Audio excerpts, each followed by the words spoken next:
Acil mila da barin fleba ko maliko na maliko ka hanga fulin tanbe obem fako bisimila akodo kibaru keneka baguruba ofle ame ni seli nyogoro la minna saka soro libalia hana dagaliali obeka dutiki chama kama naga ame na waloli soro ndo kibaru kono alisa seliba okum kono fire kelaw jorolino sani kelaw be kasiga sanina kada jamana jaliaka abe na waloli soro ndo kibaru kono bisimila okura akodo kibaru keneka ina fantu nya fena to gomina bakuruba wala seli surunyali obeka kesra fenye anga jamana kono saka soro libalia be hekele ye fancha manfe kasabuke garabal do wulili ka bo usigiro la kana balia okum kono wati kele na so gomi mega fosa ganuna o ka gelendu tiki chamama akamana gambare be fere bakaw ni samba gawla ni seli nyogoro laina nana karija kuni binya folike awli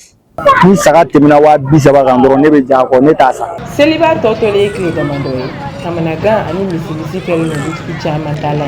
Bamako kama soro garabali chama wila kapo umakorola takeni okwenyi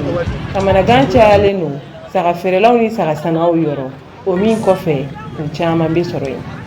ni mo be ya ol ba fi ko min saka ferelaw be saka gole ya hasara on no ta gole ya abi boyra mina aka gole doga nunu gole ya mina ya angumina yang fakoro wati bela nota saka telele mina on nana de wa telele saka tele wa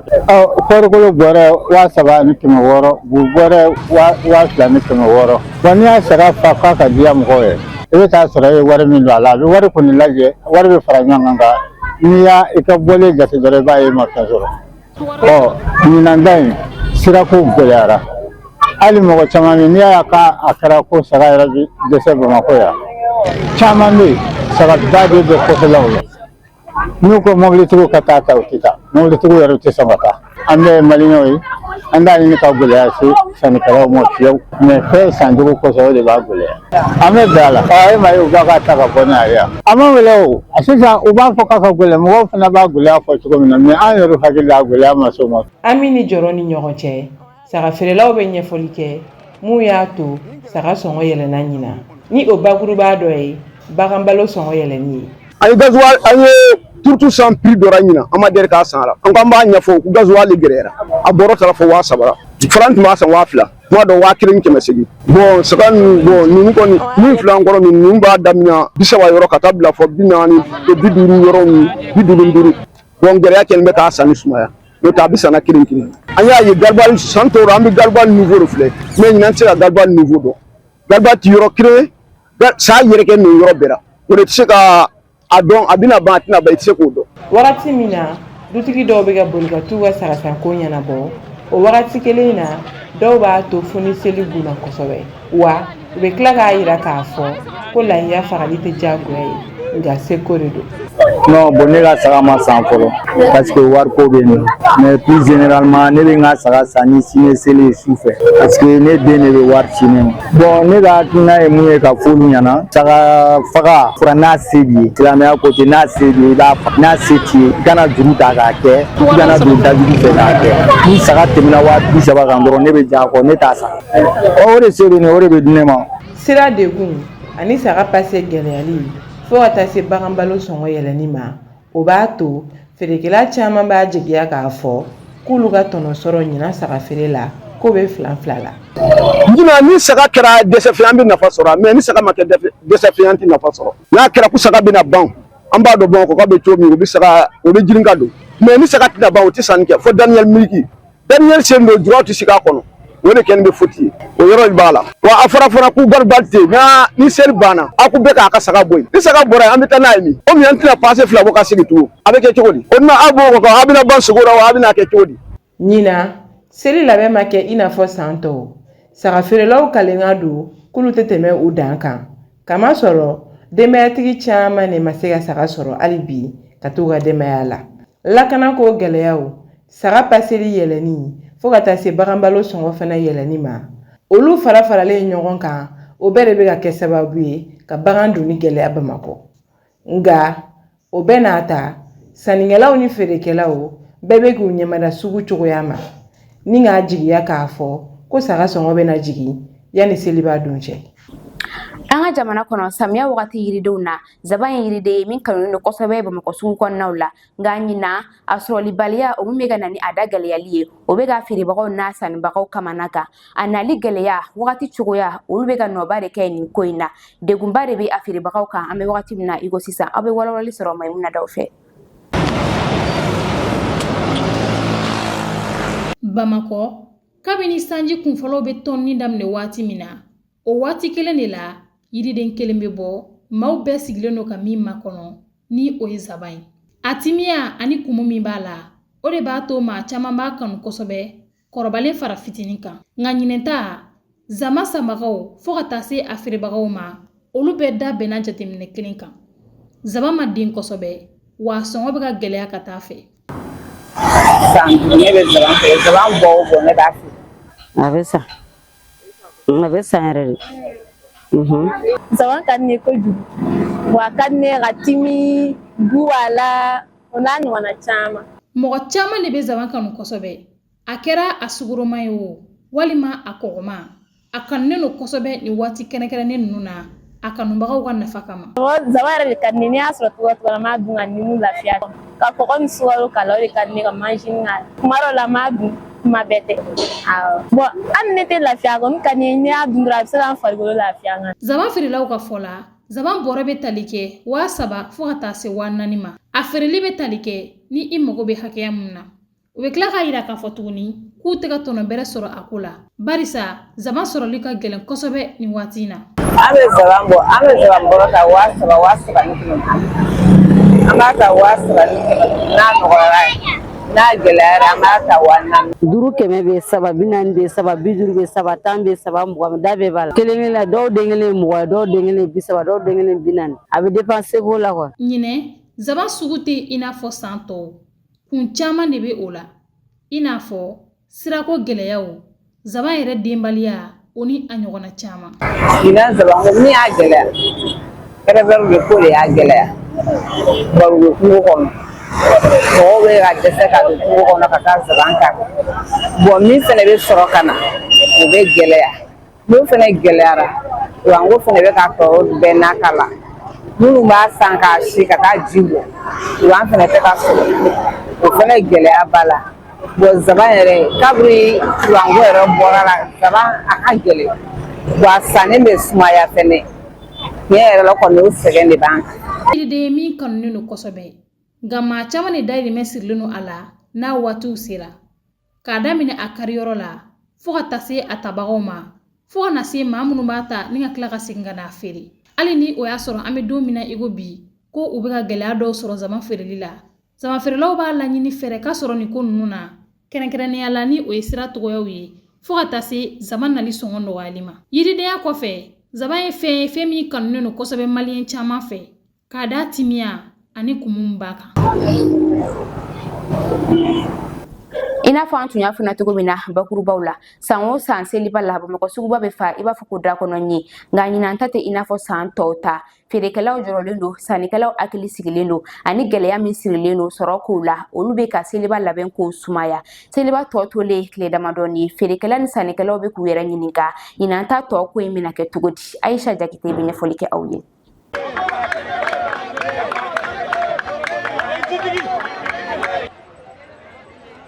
Seliba tɔ ye tile damadɔ ye girinkajɔ min bɛ kɛ san tɔw la o tɛ ka kɛ ɲina ni feerekɛlaw kɛlen don k'u sigiyɔrɔ fa minan na sannikɛlaw tɛ ka ye fɛn sɔngɔ gɛlɛyali sannikɛbaliya ani wariko gɛlɛya ye sababu ye min bɛ ka to feerekɛlaw ni sannikɛlaw tɛ ka se ka seli kunbɛn a cogo la Bamakɔ suguba kɔnɔ feerekɛla caman bɛ ka kule ni sannikɛbaliya ye. Ɲinɛ sugu kɔni an bɛ se ka fɔ a tɛ ka sugu ye fɔlɔ dɛ parce que ɲinɛ gɛlɛyalen don yɛrɛ yɛrɛ yɛrɛ sannikɛlaw bɛ don u bɛ tɛrɛmɛli kɛ an b'a da fɔ prix bɛ caya u ma alors que an yɛrɛ fɛnɛ se t'a la parce que an bɛ minɛn sɔrɔ gɛlɛya la donc an tɛ se k'a fɔ k'an bɛ gɛlɛya kɛ mɔgɔw la quoi mais tiɲɛ yɛrɛ la sanni yɛrɛ de tɛ yen ɲinɛ sugu ka suma dɛ sanni foyi tɛ sugu in na sanni ka suma yɛrɛ de an ka kiliyan foyi tɛ ka na sanni ka suma an bolo yɛrɛ abala deli sarina wa abala deli jamana fara sumandi la na sugu ma nɔgɔn dɛ salo sugu ni ɲina sugu tɛ kelen tiɲɛ yɛrɛ la marché tun bɛ sugu la sali nka ɲina marché foyi tɛ sanni tɛ sugu la jateminɛw ani ɲiningaliw kɔfɛ feerekɛla caman y'a yira k'a fɔ ko ɲina seli sugu ani sɔn tɔw ta tɛ kelen sabu sannikɛlaw tɛ ka ye bon salo ni ɲina ta différence dɔ b'u ni ɲɔgɔn cɛ salo sanni min bɛ ka kɛ ɲina o sanni tɛ ka kɛ ɲinɛ sanni yɛrɛ de tɛ yen fiyewu walayi bɛɛ de bɛ kule la sannikɛlaw bɛ kule la wa anw minnu ye minɛtigiw ye an yɛrɛ bɛ kule la parce que an ka minɛnw yɛrɛ gɛlɛyalen don dɔw tɛ don dɔw tɛ sɔrɔ yɛrɛ fiyewu o de gɛlɛya b'an kan kosɛbɛ an bɛ dɔɔnin sɔrɔ k'a tigɛ komi salo ta tuguya a tigɛ komi salo ta tuguya sanni ka suma mɔgɔw bɛna sanni ka o bɔ jamana kɔnɔ ka na olu tɛ ka natigiw sɔrɔ yala a ma nɔgɔn parce que bɛɛ sera nin ko in na depuis ko in daminɛna mɔgɔ bɛ ka siɲɛsɛn mɔgɔ faga ni fɛnw b'a la wala mɔgɔ bɛ ka siɲɛsɛn sanni ko an kɔni an b'a la tan ni fɔlɔ nka nin gɛlɛya ninnu tɛ feerekɛlaw dɔrɔn kan bawo sannikɛlaw fana y'a yira k'a fɔ ko feerefɛn da ka gɛlɛn ɲina kosɛbɛ ne nana denmisɛnninw ka fɛnmisɛnnin dɔw de san n yɛrɛ ma se ka foyi san fɔlɔ n donna depuis 11h fɔ sisan ma se ka foyi san fɔlɔ n donna cogo min na n bɛ ka yaala ten tɔ n'i ye fɛn o fɛn ta o tɛ se ka san a bɛɛ da ka gɛlɛn an yɛrɛ taara an bɛna an ko yɔrɔ min ka taa an ja yɔrɔ min na ne bɛ fɔ feerekɛlaw ɲɛna u ka prix jigin u ka fɛnw prix jigin pour que an bɛ se k'a san cogo min hali n'a kɛra dɔɔnin ye ka taa don denmisɛnninw na k'u lanisɔndiya seli kama. nin ko in na ta bɛɛ feerekɛlaw ni sannikɛlaw b'a jigiya k'a fɔ seliba tɔ ye tile damadɔ min ye kow ka se ka sigi sen kan sanni feere ka caya Bamakɔ sugubaw kɔnɔna na. La seli ɲɔgɔnla la ni ale silamɛw ka seliba ye dutigi caman de bɛ k'i seko kɛ hali n'o y'a sɔrɔ wagati ka gɛlɛn diɲɛ gɛlɛyali tɔrɔ sɔrɔbaliya sɔrɔ matarafalibaliya olu bɛ ka gɛlɛya caman de don seli labɛn kow la wagati min na dɔw bɛ ka jɔrɔ jamana ko gɛlɛya kan seli kow la o wagati kelen na dɔw bɛ ka labɛn kɛ u seko la danbe kɔnɔna na aw bɛ ɲɛfɔli sɔrɔ Abdulayi Mayiga fɛ. Seliba sera nga Bamakɔ baden de bɔra wulikajɔw la kɛrɛnkɛrɛnnenya la dutigiw fan fɛ musaka ko gɛlɛya ka fara jamana yɛrɛ bɛ lahalaya min kan ɲinɛ dutigi caman bɛ bi u ka seli musaka bɛɛ ma sɔrɔ. Ɲinɛ seli taabolo ani san tɔw tɛ kelen ye ka da jamana yɛrɛ bɛ lahalaya min kɔnɔ gɛlɛya bɛ côté bɛɛ fɛ tiɲɛ yɛrɛ la pour le moment ne ma foyi de sɔrɔ fɔlɔ k'a fɔ ko mina hali n ka denbaya ka saga yɛrɛ san fɔlɔ kuma tɛ denmisɛnninw ka finiko yɛrɛ ma tu vois parce que fɔlɔ sɔrɔ ani sisan sɔrɔ kelen tɛ quoi bi ka gɛlɛn yɛrɛ de wallahi ɲinɛ ta ɲinɛ seli tiɲɛ yɛrɛ la a ka gɛlɛn dɛ a ka gɛlɛn yɛrɛ de mais an bɛ ala fo ala barika da. Dutigi caman bɛ bi o nimisi wasalen tɛ n'u ka sɔrɔ togoya ye ka bɛn ɲinɛ seliba ma nka dɔw fan fɛ jigiya dɔw bɛ yen nɔ hali n'a y'a sɔrɔ gɛlɛya bɛ. ɲinɛ seli a nana sɔrɔ min kɔnɔ an bɛ ka n'o ye n'ala ye min d'a ma an bɛ seli kɛ n'o ye n'ala ye n'ala y'a nɔgɔya ye an b'a faga n'a ma nɔgɔya ye fɛnɛ san caman ka ca ala ma ɲinɛ ta ɲɔgɔn na ala bɛ san wɛrɛ fɛnɛ ta ala b'o ɲɔgɔn na n'ala m'o ɲɔgɔn na a bɛna kɛ minnu ɲɛna ala b'a dɔn nɔgɔya o ye. Dutigi caman fɛ ɲinɛ seli ani san tɛmɛnenw ta danfara baden de b'u ni ɲɔgɔn cɛ nka o bɛɛ n'a ta dɔw fana hakili sigilen don ka kɛ n'u yɛrɛ ka sɔrɔ togoya ye. san tɔw la ɲinɛba ni waati b'a sɔrɔ famille ko bɛ ɲɛnabɔra ka sɔrɔ ka dɔ bila i kun nka ɲina a ma se ka kɛ ten nka an bɛ ala deli n'a y'a sɔrɔ kɛnɛma ka bɔ alhamdulilayi o ye belebeleba ye. an kɔni bɛ ala de kɔnɔ ni ala y'a nɔgɔya o don ni ala fana b'a nɔgɔya an bɛ ala fo an bɛ ji min n'a ye jɛgɛ sɔrɔ ka bila tigi sa an b'o don ka ala fo ka da o kan. ne ye saga faga daminɛ a kɛ nin san ta a bɛ san 40 bɔ ka saga faga n yɛrɛ ye a bɛ san 40 bɔ san kelen dɔrɔn de kɛla la n ma se ka saga faga san 40 o kɔnɔ o kɔfɛ n tilala ka saga faga n'ala ye ɲinata fana nɔgɔya alhamdulilah n'a ma nɔgɔya n'ale si di ma yanni san wɛrɛ fana tɛ n b'a fa o ala ka latigɛ de ye ne kɔni bɛ fɔ maliyɛn denw ye u ka sabari an ka da ala kan hɛrɛ ala ta ye gɛlɛya ala ta ye a bɛɛ lajɛlen ala ta ye n'ala ye min kɛ an b'a la tanto n'o ye. ka kɛ ni gɛlɛyaw ye. Mali bɛ gɛlɛya minnu kɔnɔ i ko bi, dutigi caman cɛsirilen don walasa k'u ka denbaya nisɔndiya ɲinɛn seliba la. Hali n'a y'a sɔrɔ musaka bɛrɛti ka sɔrɔ u fɛ, u kɔni cɛsirilen don walasa ɲinɛn seliba ɲuman bɛ se ka tɛmɛ u fan fɛ togoya min na. Seli waatiw la jabi kanunen don kosɛbɛ an ka jamana kɔnɔ. A sɔngɔ yɛlɛli a n'a sɔrɔlibaliya, feerekɛla ni sannikɛlaw bɛ ɲɛfɔli kɛ anw ye nin waati in ta k'o kan a kanunen don o min na kosɛbɛ. Jabi ye fɛn ye seli labɛn tɛ taa min kɔ muso kunda. Olu ye Jɔp bɛ ɲɛfɔli kɛ aw ye. An bɛ wagati min na i ko sisan ni o ye seli ɲɛkɔrɔla ye, muso camanba de bɛ gini na jabi kan sugu kɔnɔnaw la k'a dama kɛ ni sali labɛn ani sali masiriw ye. Muso caman bɛ sɔrɔ jabi feerelaw kɛrɛfɛ jabi sankow la ni o ye farafin jabi ye fo ka taa se jabi bilenman ma.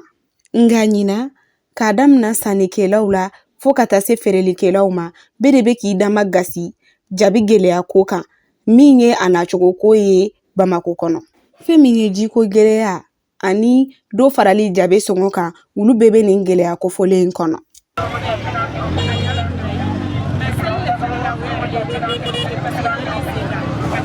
Hali n'a sɔrɔ jabe sɔngɔ yɛlɛnna walima hali n'a sɔrɔ jabe sɔrɔ man di, an bɛ wagati min na i ko sisan, jabe feerelibagaw dɔw kɔni bɛ yen halisa ni olu bɛ k'u ka jabe feere matarafa.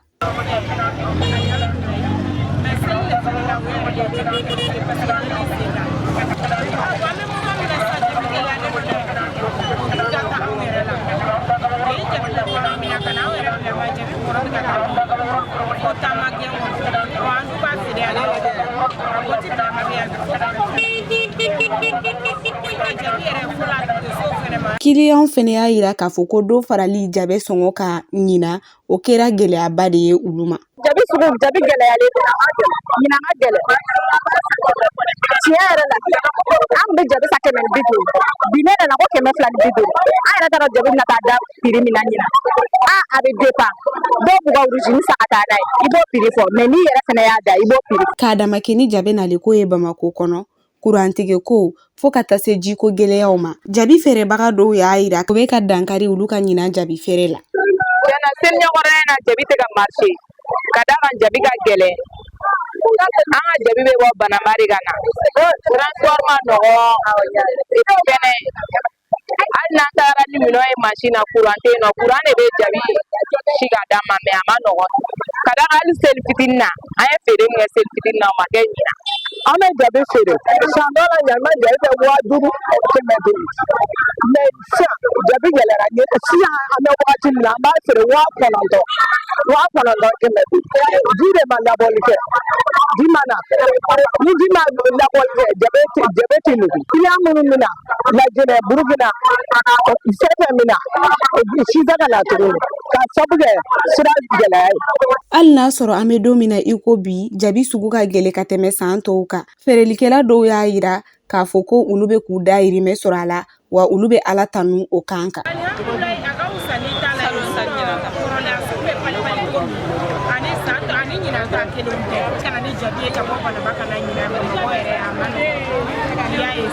Seli ɲɛkɔrɔlaw la jabe ye fɛn ye musow bɛ gini fɛn min kan kosɛbɛ. Nga ɲina k'a dama kɛ ni jabe sɔngɔ yɛlɛnni ani gɛlɛya damadɔ minnu bɛ jabe ko la, o ye dɔ bɔ jabi sugu la ɲina. Fɛn min ye sannikɛlaw ni feerelikɛlaw ye, olu kɔni y'a yira k'a fɔ ko nin gɛlɛya kofɔlen kɔni kɛra olu ma delina ko ye. An bɛ waati min na i ko sisan Mali kɔnɔ. Actuel Media dabarani filɛbagaw ni ne bɛ dan sigi aw ka nin dɔgɔkun kibaru la aw ni ce aw ka ɲɛmadali la an fɔ k'aw kan bɛn diɲɛ wagati wɛrɛ. L'École supérieure de commerce ESC Mali School of Management, l'école qui forme les leaders de demain, elle se distingue comme l'une des meilleures écoles de commerce de la sous-région. ESC Mali est réputée pour l'excellence de ses formations qui préparent efficacement les étudiants à devenir des entrepreneurs et des managers compétents.